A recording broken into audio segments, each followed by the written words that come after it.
So I don't really want to get off task with this particular subject. I really want to focus on the middle pillar and get as much information that I know out to you that you can make it extremely effective as an energetic working. Few things can really beat it. It must become a daily practice of yours, turning you into a natural pillar for both physical and non-physical energy, grounding you, and as well as expanding your consciousness all at the same time, as well as placing you within a star chamber that makes it very difficult for things to mess with you, as well as keeping your humanity. These things are essential, and it is definitely part of my tradition, which is a spiritual warrior tradition, which is a hunter's lodge. And all things will become very clear on why I want that to become such a fundamental practice for you. Because where I want this to go, I need you to have that foundation. I need you to be connected and strong. There's been a number of individuals who have emailed me, and I'm not able to email them back. For some reason, YouTube is not letting me do this currently, and so I'm going to give out my direct email. So, because they're important questions and I want to answer them. One of the major ones is, Bearheart, do you work with the Necronomicon? Short answer, yes.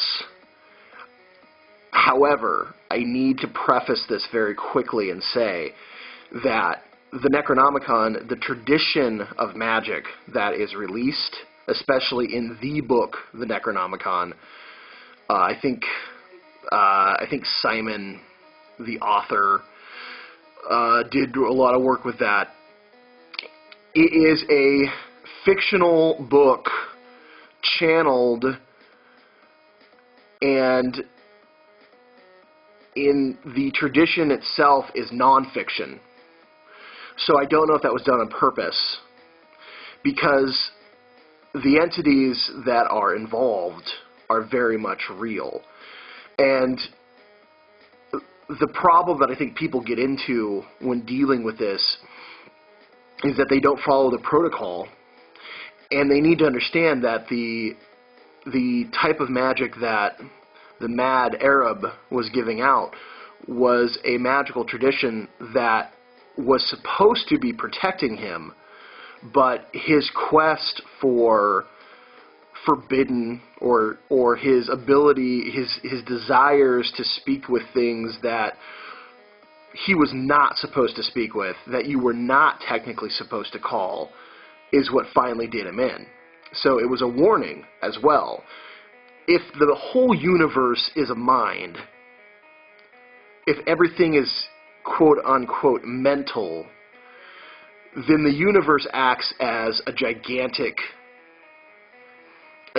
mind frame that has a deep, dark, predatory subconscious. When humans, we went through a second unnecessary and, in my mind, criminal genesis. We opened up a part of our psyches that we were not ready to open. And these entities that come from the real dark, predatory subconscious of the universe were able to worm their way through the Herculean mind drift of distance and start to take root in our planet, our consciousness, entities and intelligences that humans were never supposed to come in contact with, or at least so early on. When we were going through this genesis, which reptilians played a massive part of, but there were other races that played a role through greed, through the opportunist mindset. They had to deal now with the fact that other darker, more potentially potent entities were coming through, and now it's sort of like saying that the Civil War was over slavery. It wasn't. Slavery was just something that was used to justify the Civil War. So you had a war of resources and potential slaves being us and our planet between reptilian factions and other alien groups that had come down and wanted to establish dominance.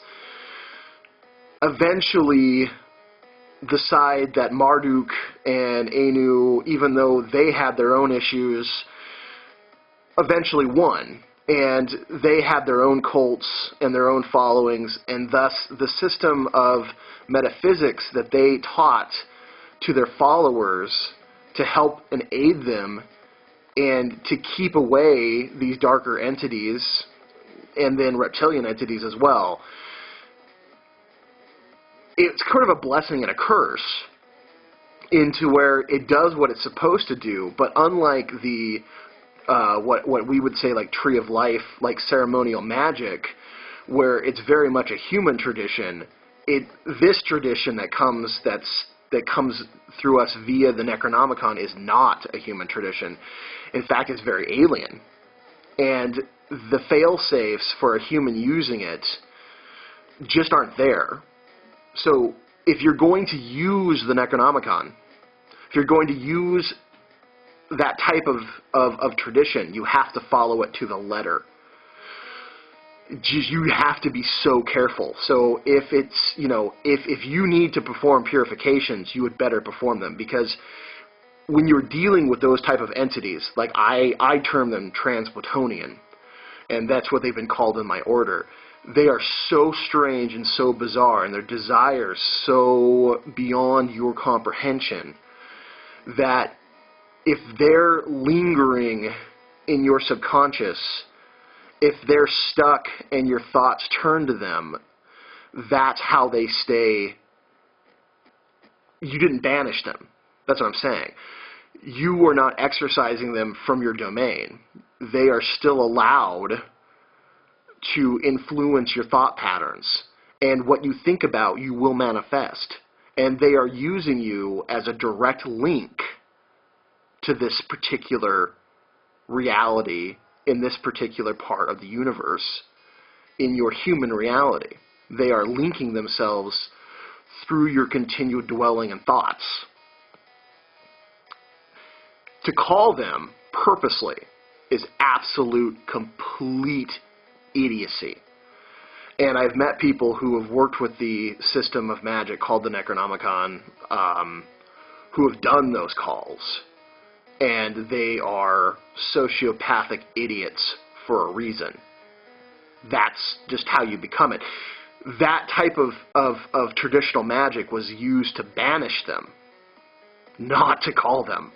Unfortunately, because people have not been grounded and solid in their work, and have not been as astute as they needed to be, those intelligences have stayed behind and have slowly reworked it to make the Necronomicon and that particular form of magic about them, about calling and making contact with them instead of banishing them or utterly destroying them, which was the original point, and which is why you have entities like Marduk who are so vehemently against them, but at the same time he himself, not what you necessarily call an extremely moral individual or an entity that particularly cares about that, although